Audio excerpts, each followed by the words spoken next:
Hey,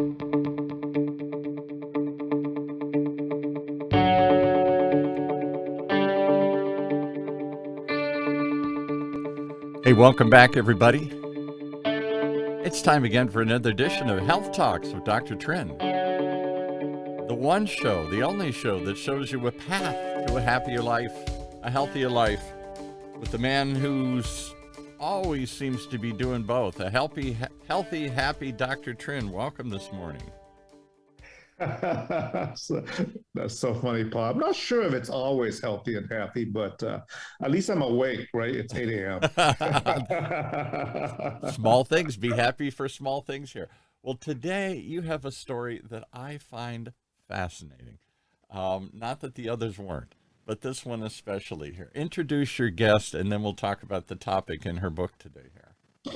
Yes. Today I'm glad to bring on Thuan, Elston, and who has journeyed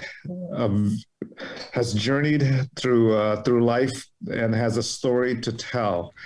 A story that is deep to my heart as well, because we're both refugees from the war in Vietnam. And although my journey took me to California, hers took her to Virginia. And she wrote a book about it. And the book is called, well, let's bring her in. Welcome. Is it Thuan? Is that how you say it? Thuan? Yes, it's Thuan. I say it real fast. Maybe it sounds like right. Welcome. Tell us the book you wrote, and then we'll start to talk about this amazing journey. What's the name of the book? First of all, thanks so much for having me this morning. It's called Rendezvous at the Altar, From Vietnam to Virginia. Wow. And these are my husband's and my grandmother's. Wow. And how they were destined to have a rendezvous at an altar, not knowing any of them ever thinking that they would rendezvous with people from the other side of the planet. Right? Yeah. You never know whom you're gonna be linked to for the rest of your life. So give us your name again here. I don't know if we gave you your full description here. Your name is Thuan Elston. Thuan Elston. And what did you do prior to, it says opinion operations editor along the bottom of your Zoom call. What the heck does that mean? Yeah, I'm basically a member of the editorial board here at USA Today. I edit opinion columns. And so how do you edit somebody's opinion? That's my opinion. You can't edit my opinion. Do you change it? We do very serious fact checking and copy editing here in our opinion section. You can have your opinion, but you can't have your facts. Ooh, I like that. I like that rule. I'm going to make that the rule today here. You can have your own opinion, but you can't have your own facts, although many of us would like to. Yes. All right, so you work for a very prestigious, large publication. Is this the path that you were on as a little girl in Vietnam? Is this the path you saw forward way back when? Isn't it amazing? Former war child refugee, and now I get a vote on what our editorials say at a national newspaper. Yeah. No, it wasn't the path I saw for myself, but my dad was an editor at an English language weekly when Saigon fell. So that was how, all of a sudden, we're middle class, but we never had backpacks and tennis shoes. And all of a sudden my mom bought all 5 kids tennis shoes, and she sewed backpacks for us. And, in retrospect, that was because she feared we would have to walk overland, run or walk some refugee camp. But a week before Saigon fell, the President Thieu resigned April 21st. And the next day we took a taxi to the airport. And I was 8, and I don't think any kids fully realized what was going on. With just, it was my first airplane ride. It was just a big adventure. Wow. And you were able to get out at least through an airplane. You weren't hanging on the bottom of a helicopter or riding a boat. Yeah. Yeah. And unlike the poor, unfortunate souls in Kabul, Recently, we at least made it to the airport. Yes. And yeah, that night we got up. And I appreciate it. It's amazing. How many years ago was this? I don't want to give you away your age, but quite a number of years ago here. As you said 8, so sorry. So 75. What, you really going to make me do math? I'm a journalist. No, it was a while ago. All right, it was 1975. It was a while ago.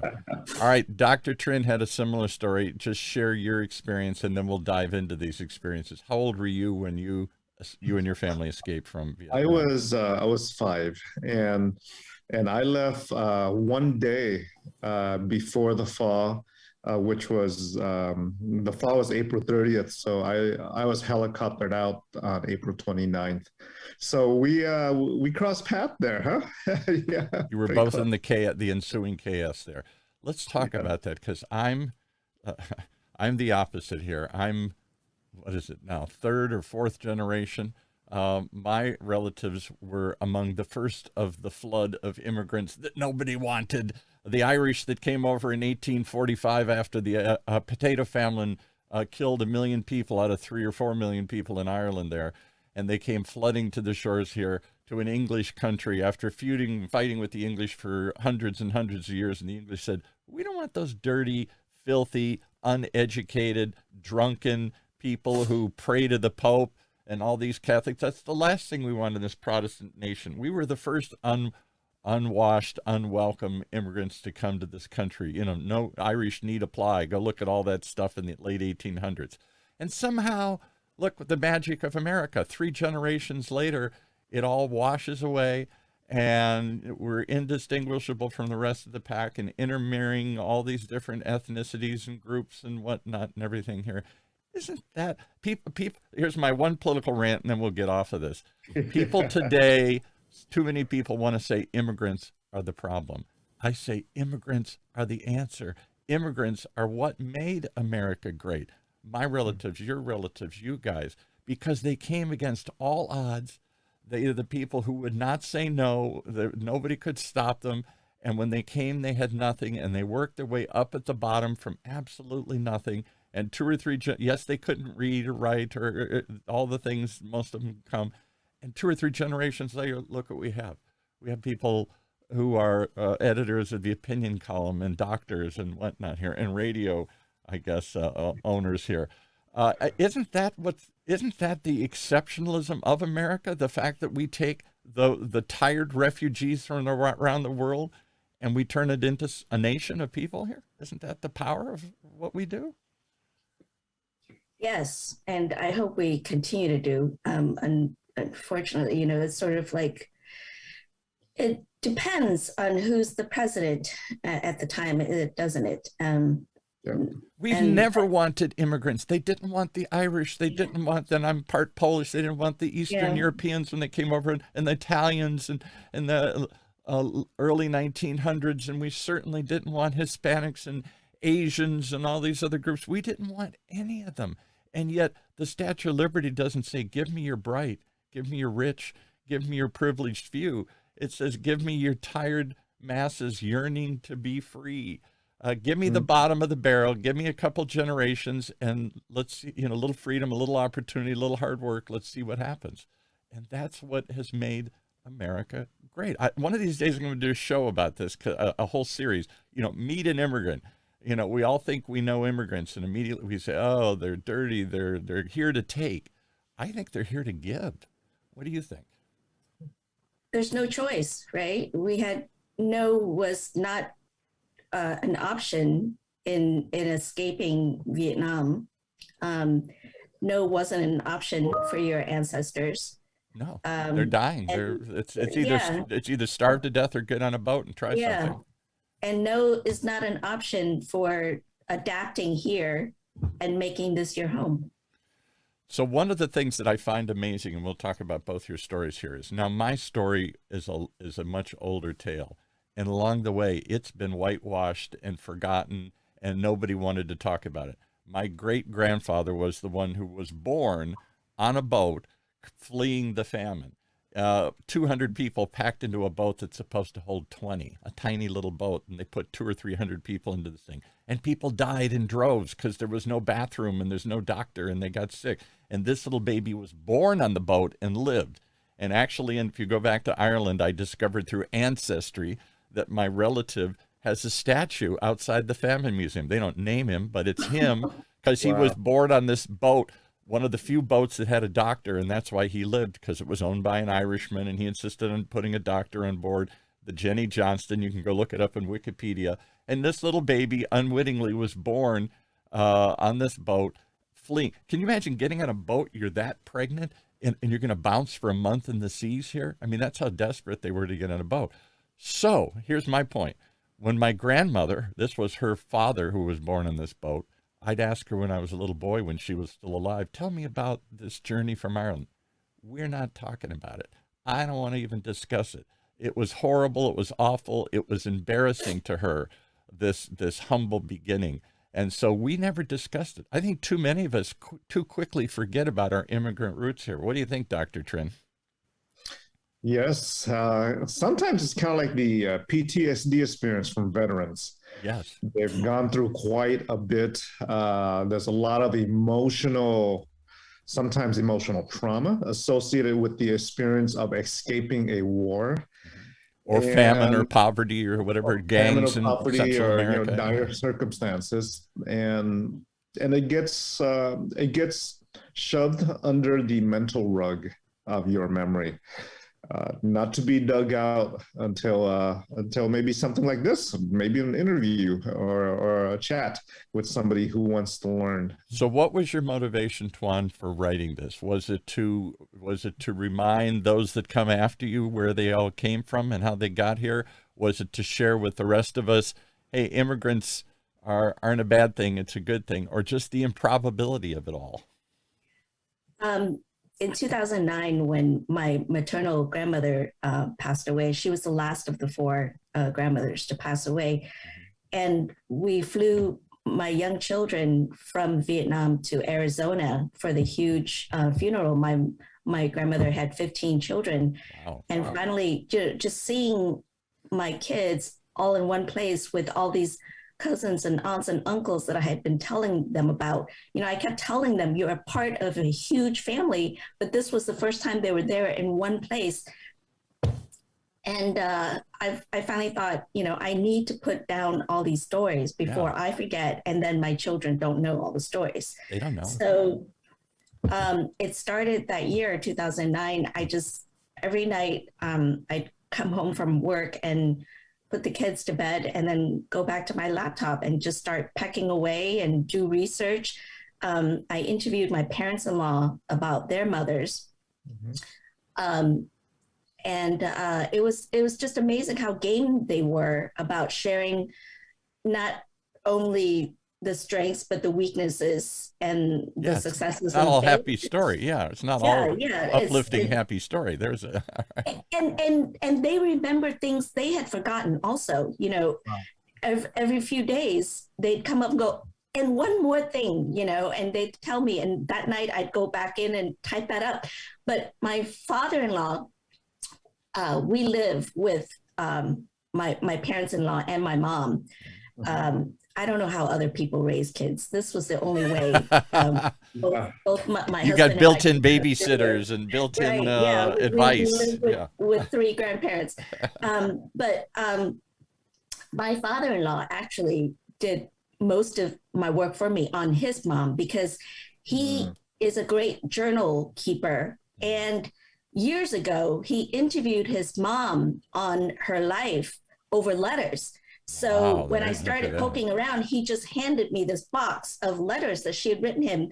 And off I went. I read all the letters and just adapted parts of it into the novel. So here's my other observation. We'll talk about this a little today too. Americans as a group, whether you're first generation or 15th generation, we're very forgetful of history. Whatever happened 50 years ago, 100 years ago, forget it. Yeah. I find that most Americans, this is just my anecdotal survey I've been doing for years, if you ask most, particularly, I don't care, working class, middle class, upper class, I don't care what economic strata, black, white, green, brown, purple, I don't care who you ask. If you ask them, what was your grandfather's name and what did he do? Most of them won't tell you. Certainly their great-grandfather. I don't think 9 out of 10 Americans, I'd bet, couldn't name their great-grandfather. And yet in other countries, we spend generations. Vietnam, oh my goodness, the stories that go back. Somebody told me once that so many people have the name Nguyen because, I don't know, some king in the 1400s or 1500s said everybody could take his name and half the country did, or something like that. I mean, these are stories that go way, way, way back. Why can't we remember a generation or two? What do you think, Dr. Trinh? Why are we so forgetful of these roots? I know. Well, it's just the reason why they should see us in our Alzheimer's clinic. Because they can't remember. Things of that sort. But yeah, you're right. Especially in the United States, where the emphasis in our family unit is the individual, where we pride ourselves in our freedom, our individualism, and the family unit in the U.S. here is really just the nuclear family. Yeah, 2 or 3 people. Right? That's as far as I'm worried dad, about. Right. 2 kids. As soon as your child is 18, they're out of the house, and that's kind of the structure of the family unit in the United States, and it doesn't go beyond that often because of the way this culture is. Whereas around the world, including Vietnam, including many areas around the world, the family unit is the extended family. Grandma, great-grandma, parents, child, grandson, granddaughter, they're all under the same roof, and they make decisions, as the extended family together. And so because of that cultural difference, we don't remember, or we don't take as much value among I don't outside think we the value. I've done extensive research now in ancestry, and I'm wondering if my daughter or anybody that comes after my grandkids will even care. What do you think, Thuan? Your kids are modern Americans here, live in a nice, I'm sure, upscale suburb somewhere outside of DC here. You got a good job. I'm assuming you've done well here. I'm sure if you ask most of them, do they really know about this tale? Do they really feel connected to that world that you came from? Yeah, and their response to this book, I had all 4 of them read early drafts and things, and their response to this novel is one of the most rewarding things about it. I started it when they were little, and now 3 of them are out of the house. And the youngest is a freshman in high school already,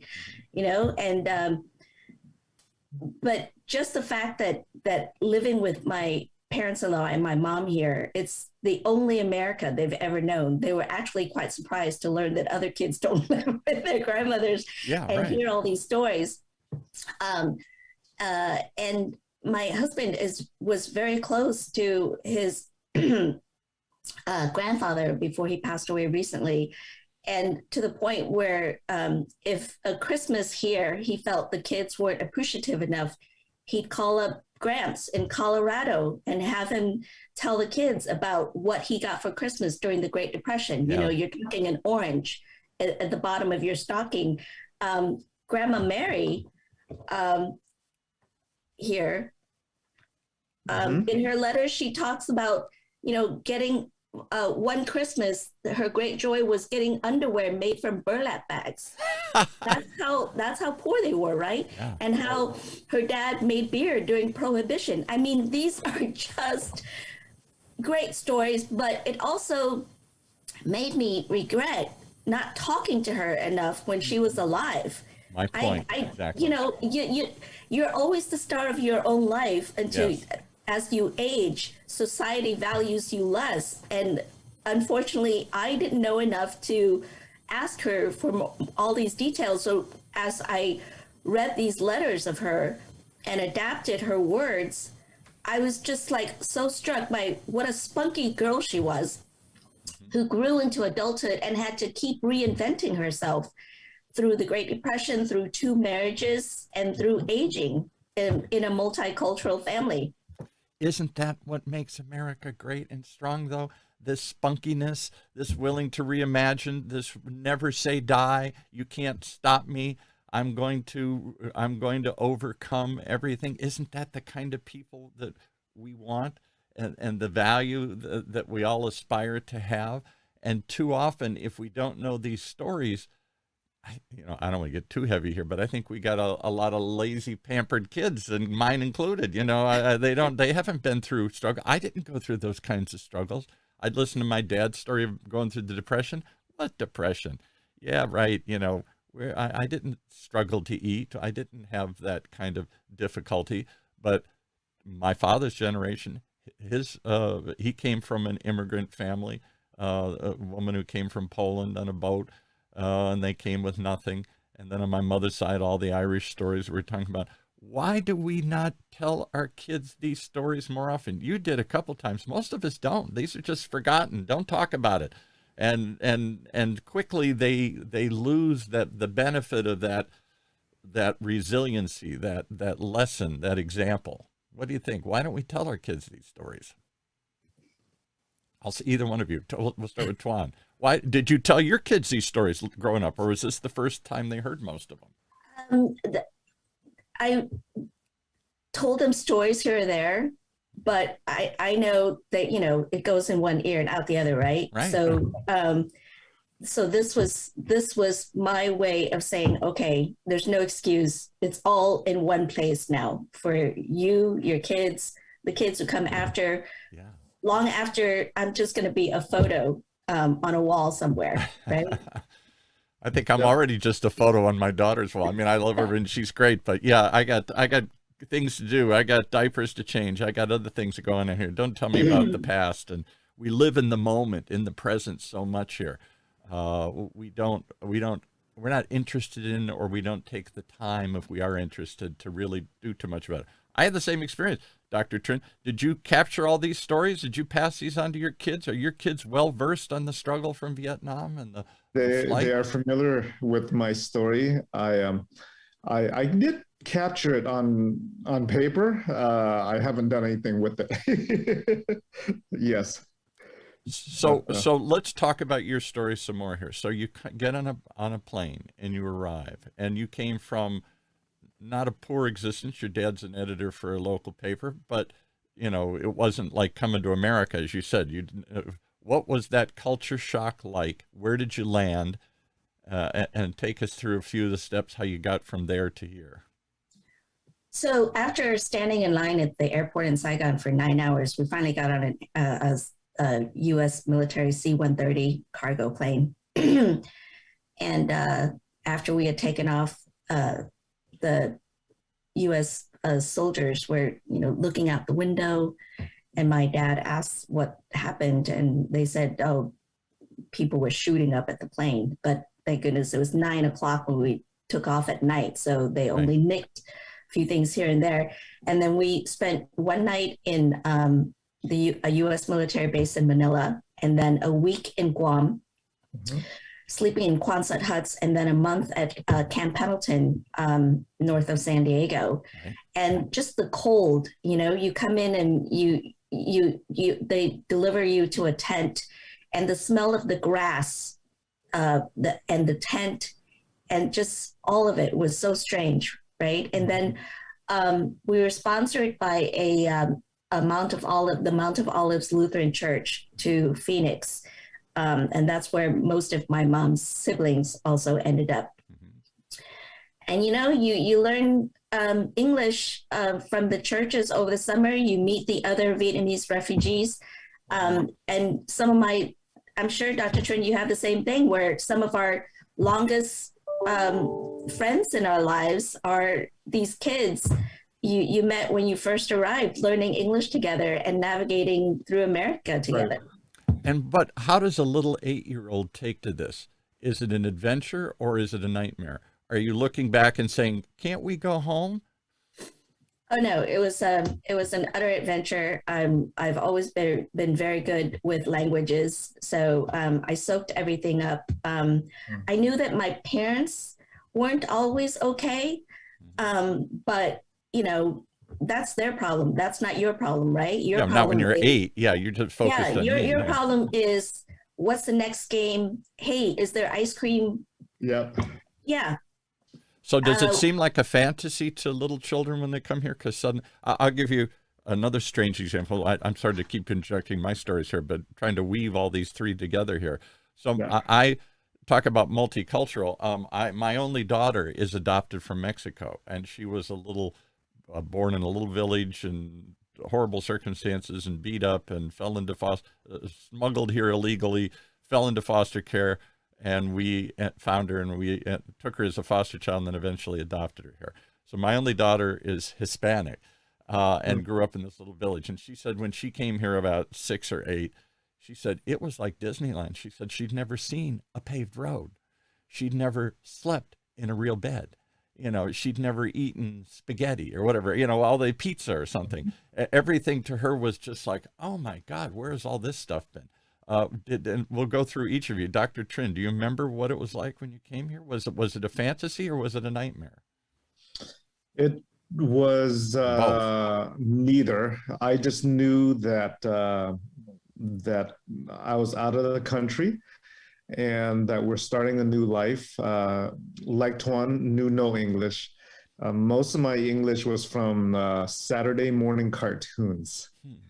Is and because And you I would was do 5, what? You just watch and try and figure out what they were saying and try and repeat oh the words? yeah, oh yeah, definitely. And because I was 5, I started kindergarten at that time, and so it was something we didn't even have a choice. We just survived. And I think that's the difference. If I took somebody, you know, so many little kids I see, you take them on a trip for an hour and they're whining and wiggling. Are we there yet? Oh, I can't do this. I'm unhappy. I don't like it and everything here. This is not just a trip. This is, it must have been conveyed to both of you as to everybody. I'm guessing my great grandparents. There's no going back. This is it. And somewhere along there, so don't cry and don't complain because this is the new reality. Whether you like it or not, this is where we are. And there's no going back. What, did you feel that, Thuan, or did you keep saying this is just a trip and we're going to go back one of these days? I think the only time I cried was we were in Guam on April 30th when the BBC announced the fall of Saigon, and my dad was translating it for the rest of the families in our Quonset hut. Hmm. And none of the adults cried.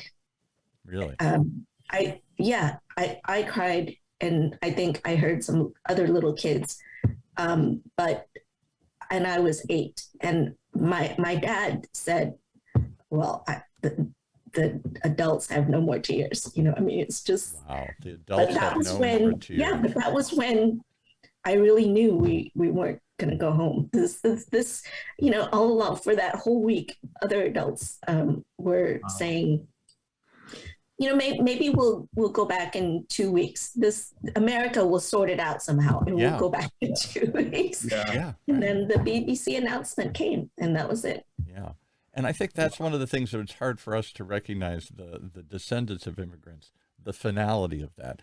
When my great grandfather gets born in the boat and his family's coming over, you're leaving everything you've ever known behind, all your other friends and family, all the familiarity, and you've made a choice to cut that off. Now, maybe today you guys are all talking about you can many years go back and reconnect with some of this. But for earlier generations, once they got on the boat, that was it. There was you were never ever everybody you ever knew, every classmate you ever had, every cousin you ever knew who didn't come along with you, they were gone for the rest of your life. What's it like, Dr. Trinh, to I know you're pretty little when that happened, but did you feel the finality of it? Yeah. There was finality. There was emotional finality. I mean, as a 5-year-old kid, I just knew family and immediate family. And luckily, family was with me at the time.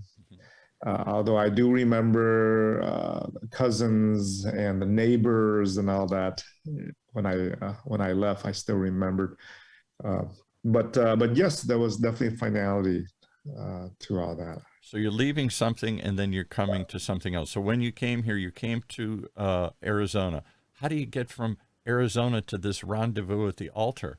What brings all the, how do you, I don't see that does, oh, okay, she got to Arizona and now she's an editor for USA Today. I get it. Yeah, No, I don't get it. No, yeah.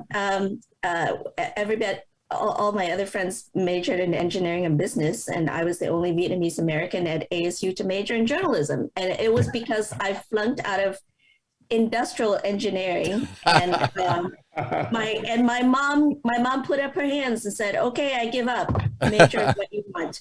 Vicky, what you want? Yeah, but I knew I couldn't major in literature. I mean, I was still very fluent in Vietnamese, where I was. Whatever books that other friends managed to bring out of country, I would borrow, and I was reading poetry, I was reading fiction at 8, 9, 10, 11. Wow. I went through all the books, and then once Little Saigon started opening up and there were bookstores, we drive from Arizona to Little Saigon and just in Orange County here. Yeah, right. Exactly. Tons of books, and just bring them back, and I would go through them. But I knew I couldn't go into literature. There's no money in that, right? And I'm the oldest of 5, and I'm expected to help. Especially Vietnamese literature, right? Well, I was reading a lot in English too. But so with my dad's being the role model, I majored in journalism at Arizona State, and then I got a fellowship when I graduated with the LA Times. And my fluency in Vietnamese helped because I was stationed in the Orange County Bureau of the LA Times, where I covered cops and courts. And breaking news story, because it's, Orange County, I would show up at stories. And if it was a Vietnamese family, I would just go straight into Vietnamese mode and interview them. And my competitors stood there helplessly. What is she saying? How did she get this story? I would just get my story first and get out of Dodge and go back to the office and start typing, right? Yeah. So I was a reporter for the LA Times. And then that's where I met my husband. We were both cub reporters there. And then President Clinton lifted the trade embargo in '94. And my husband and I both quit our jobs at the LA Times and moved back to Saigon. You moved back to whoa. You did go here. I'm talking about the finality of it, and you're never going home. Here you were headed home. What was that like? The reverse. My mom had a conniption because we struggled to get you out of there, and now you're going where? And you both quit your jobs at the LA freaking Times. Yeah, are you nuts? Yeah. But I saw an opportunity, first of all, for my husband, who grew up in Wisconsin. He was willing to learn Vietnamese. So we lived in Saigon 94 to 96. I reconnected with my dad's side of the family. Everybody on my mom's side of the family left, but everybody on my dad's side of the family stayed. So I reconnected with my dad's side of the family, learned more stories that I'm storing up now in my head. Right. And I found a job at working for an American company who built the Dalat Palace Resort Golf Club and the one in Phan Thiet. And I worked in marketing for them. My husband studied Vietnamese for 2 years and taught English to South Korean business executives.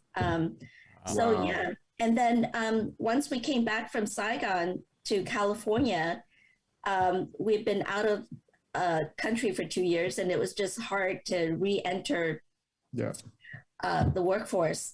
My husband got into graduate school here in DC, and I switched to copy editing and got a job here at USA Today. So yeah, so that's how we end up living in and what does he do now? What is his profession, or what did he become? He is an editor at a defense contractor, and this is why we have so many friends from Afghanistan and Pakistan and all that.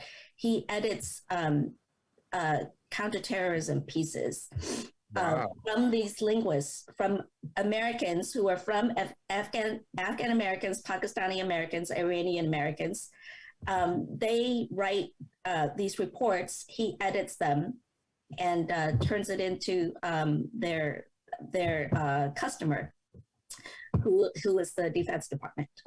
Yeah. So he's sort of debriefing or writing intelligence reports gathered on the ground here. It sounds like these people are coming back and telling. Yeah, he edits them and puts them together. They have a format they have to go through. So during the pandemic, that was one of the nice things, is that he and I no longer go to the offices.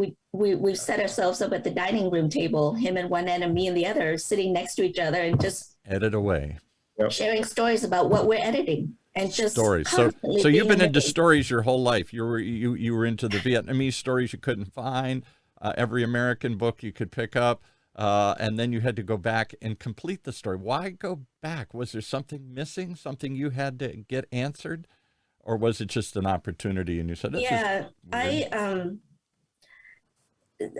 don't want to play psychologist, but was there something missing that you had to complete? What I had glossed over was that in 92, when I was covering, when I was at the LA Times, part of my job was to read the Vietnamese language daily newspaper every day and seeing whether there's anything we can pick up. Right. I see this on the front page of Nuoi Viet Daily News, an open casting call by Oliver Stone working on his third movie in his Vietnam trilogy. Okay. All right. So I'm stranger here. All right. Okay. And it said, he's still working on the script. Me, writer, thinking, oh my God, I'm going to help him write the script. This is my calling, right? So I show up to the open casting call in Long Beach, and I met the casting director, and she was kind of vague. This time, later we knew that he was basing it on Layli Hayslip's book, memoir, Heaven and Earth. Right. But at that time, she was like, he's got people working with him. He's got the story. Don't worry about that. Yeah. Yeah. But why don't you, our last and biggest casting call is going to be in Orange County in Little Saigon. Why don't you come there and interview people if you want? And so, of course, my editors love that story. So, but my best friend at the time, she still is. But at the time, she was a struggling actress. She was trying to get into the business. So I took my girlfriend. I said, "You're gonna try out for this movie, and while I interview all these other people, right?" Mm-hmm. It turned out to be the biggest psychiatric ward I've ever been into, because we were in a big warehouse, and in different corners there was a film crew, and just thousands of Vietnamese Americans had lined up to come in to try out for this movie. There was no script. They would say, "You're a mother, but your son, the VCs are after him, and he has to run away." Right. So these people, everybody would bring up their own personal stories. We talk about mental health. Right. We don't believe in going to psychiatrists and psychologists, right? This was in the 90s. Right. Especially in immigrant communities. Their own trauma to act out these scenes. I've never cried so much in my life. And I ended up being there, and my friend helped to cast all these people. We were there for 14 hours. Wow, listening to my people. My eyes were swollen by the end of it. Yeah. So they're giving you a premise and act it out, and the only way they knew was to go back and pull upon their real life stories, and in the process, they're exercise. Okay, so I'm still lost though. This is fascinating, but so here's the thing: is that by the end of it, they gave my friend an audition. She played the main role, and I played the bitchy, mean older sister. In the movie. I acted this out. She's pregnant. She pissed me off, and I'm gonna kick her out of my house. And I guess I was mean enough that they cast me. And yes, so my character in the movie is Kim. Yeah, And my character arc went from rice farmer in central Vietnam to bar girl in Da Nang to abused housewife in Southern California. wow, there's quite a leap. There's another cultural jump here. So we went off to Thailand to film for 3 months. I had a scene with Tommy Lee Jones, who was really kind. And it was, but meeting all these other non-actors, Vietnamese Americans, all of us, we played a family, we became a family. It just brought out all these questions and feelings, stories, connections, all that stories. stuff. Right. And so I told my mom that at the end of filming, that she and I flew her out to Thailand to join me. And then she and I flew back to Saigon for the first time. And that was in 92. And what was that like for her? Because she did everything she could to get out and everything she could to forget. This is our new life. I'm not going to focus on that anymore. We're here now. And now she's back there again. Is that... It was priceless to share that first time back with my mom. We stayed with my father's younger brother and his family. And again, telling stories about my dad's side of the family. All these stories came out, and meeting other uncles and aunts and my little cousins. And it brought out memories from my mom. You know, she there's the, you know, she went to Chun Vun High School, you know, there's my school, here's, we still have all the addresses. So we went back to all the addresses. You knew exactly where it was. That we've ever lived in Saigon.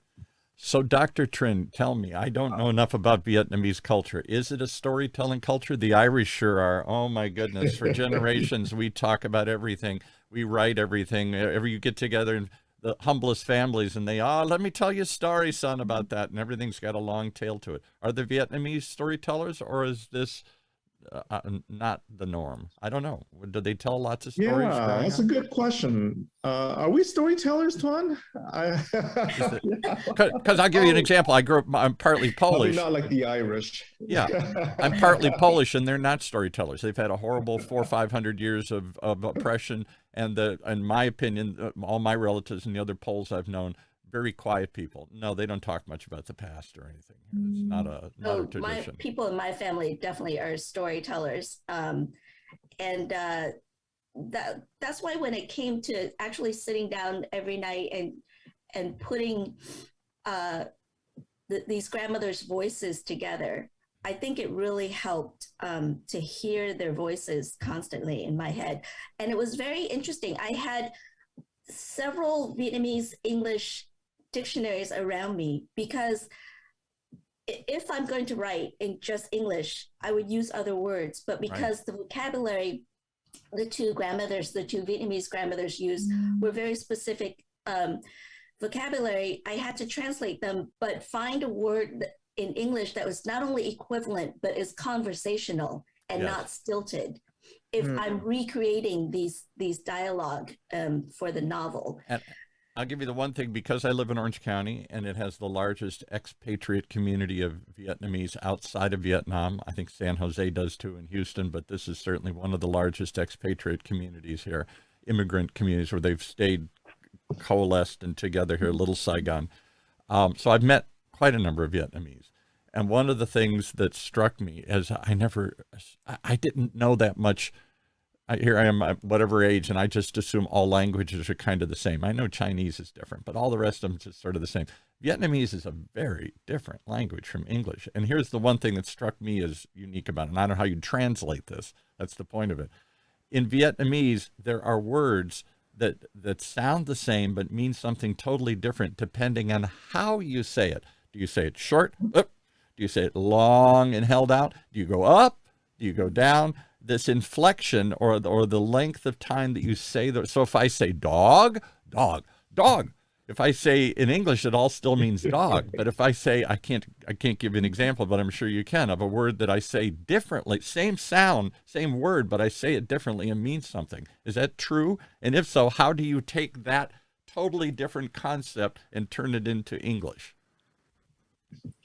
Well, because the accents change the meaning of the word. Jaw is dog, jaw is to give, and jaw is a game, right? And jaw is housing. There you go. Perfect example. Yeah. To me, they all sound the same. I have to listen to how you said it. You know. Yeah.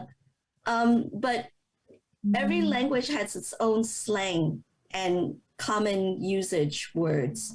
You know, the words, the Vietnamese now in Vietnam, the slangs and the common usage words are completely different from, like, when I go back, I'd have to ask, do you mean, you know, or the slang has changed. Can you say that again? Or wait, what is that? You know, so language also has a life of its own. It changes. How did these four grandmothers get along? How did they ever meet? Did they ever communicate directly with each other in real life? So when I met my father's mother, and she was already on her deathbed. So she was the only one. This is why I knew it had to be fiction. She was the only one whom I never got to see her talk, hear her talk, her cadence, see her present herself to the world. And and this one, my father's mother stayed in Vietnam. So the two Vietnamese grandmothers, when we were still in Vietnam, yes, of course, they most definitely meet. But in America, these two met at our wedding in Southern California. One's Vietnamese and one's from Wisconsin or something here? Or? Yes. This one grew up in Iowa. Iowa's even worse. Iowa, Great Depression. And this one was a businesswoman in Hanoi before she came to South Vietnam and then to America. So they met at our wedding, and I recreate the scene in the novel where they meet, but they were practically mute and deaf because they couldn't say anything to each other. They couldn't. Yeah. They had all these questions about each other, but they were sitting at this banquet and eating and smiling and putting food into each other's bowls, but they couldn't talk, right? They couldn't communicate. No. And totally different life experiences, totally different language, no frame of reference, no point of connection other than we're at this wedding where I guess we're somehow connected now here.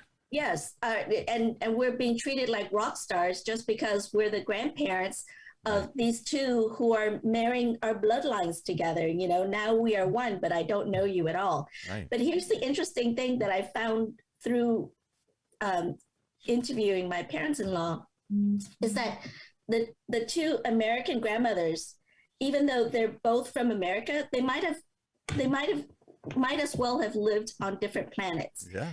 Because one grew up in Iowa, and the other grew up in as a Southern belle here in Southern Virginia. Oh, those are two different. Those are two different worlds. That's for sure. Exactly. Yeah. The one who grew up in Virginia went on to have a life where I say it's Mad Men. Like, you know, they lived in New Jersey. The grandfather would go take the train into New York every day. He was an executive at an insurance company. There were lots of cocktail parties, you know, there was traveling and all this stuff. And the other one who grew up in Iowa was just very poor. I mean, getting underwear made out of burlap for Christmas. Going using the outhouse and that's how poor you were, right? And who struggled. So yeah, completely different planets, even though from one country. And I'm sure there are lots of Americans with the same stories right now, you know, where we're seeing it play out. There definitely are two Americas, rural America and big city America, you know, red and blue. We're seeing a separation, and the two no longer understand each other or feel connected to each other or even not necessarily like each other here. Right. Well, what do you think, Dr. Trinh, when you hear this? We're coming to the last 5 minutes of the show here. Does it bring back memories? Do you smile and say, oh, yeah, I know what that's like? Or is it discomforting to dig into the past? I enjoy digging into the past because it brings me back to who I am. It reminds me of where I come from, and how I am so appreciative of the blessings I have today. And so these discussions, especially for many of us refugees, and we went through and got educated and got jobs and have families now. Specifically for me, it just reminds us of who we are and where we came from, and it has that big connection. And is that important, Thuan, to American kids that don't want to hear about yesterday or 5 years ago or yeah, I know you. In here, the story is always my dad's story of the Depression. I walked 20 miles and I had nothing. Yeah, great. I'm glad you made it, but I don't really care or feel much connection to any of that struggle. Is it important for your kids and all of our kids to read these stories and remember this, Thuan? Yes, right. Because if you don't know your history, then you don't know who you are, and then you don't know what you want to become. But I find you'd be surprised at how many of my kids' friends are very receptive and would tell me stories about their own families. It's amazing. We're all walking around storytellers. Yeah. We're all walking around histories of each other. Anybody ever embarrassed? And I'll confess. So I have, 3 immigrant stories in my life. My daughter I adopted from Mexico. My great-grandfather, who I discovered was born in a boat fleeing the famine, and my father's grandmother, who came from Poland, who to the day she died never spoke a word of English. She lived in a Polish ghetto neighborhood in Detroit. The paper was in Polish, the mass was in Polish, and she came here in 1900 and died in 1970. Never spoke a word of English. So she's my great-grandmother. She raised my dad when his mother died, and so he felt very connected to her, and he would kind of converse in this pidgin Polish. But she didn't know English, and I didn't know Polish. And the few times I met her, we felt like strangers. And I would look at this little shriveled up lady living in poverty and mumbling or something. And I'd say, I can't be related. I was embarrassed to see her. I was embarrassed. I thought, I can't come from this. We live in nice suburbia, and we're going down to the ghetto to listen to this woman mumble in some strange language with a babushka and all these little Polish habits she had of putting Vaseline on her face and all these strange things. It didn't seem real. She seemed like she was from another planet. And I not only didn't feel connected, I confess to say, I'm sorry to say now, I felt embarrassed to be around it. Any embarrassment when any of your kids or relatives on either side go back and dig through this, or are they just fascinated where it is? My kids have no choice. They live with their grandparents. Their grandparents raised them. No choice. That's the way to raise kids. No choice. What do you think, Dr. Trinh, as like if you took your grandchildren someday back to Vietnam, would they be fascinated or would they be sort of appalled? Oh, fascinated. I would say fascinated. There's no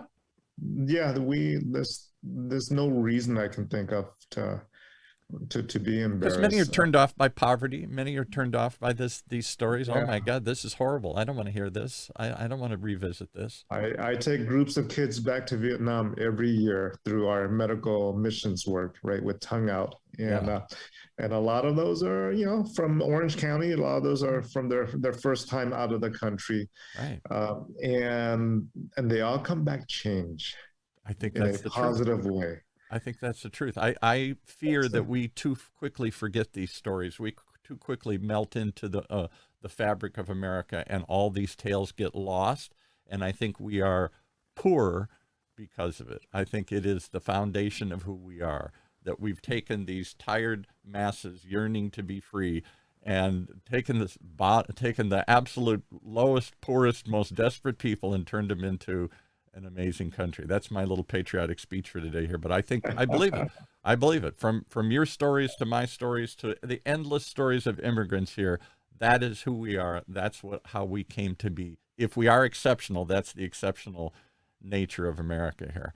How do people reach the book? Where do they find it? And it's on Amazon, Barnes and Noble, where thank you for the attention and thank you for your interest. I wish we could spend more. I'd love to hear how cultures collide, what happens in the book, and how these different people from Iowa and Manhattan and Saigon and Hanoi all somehow fit together and form?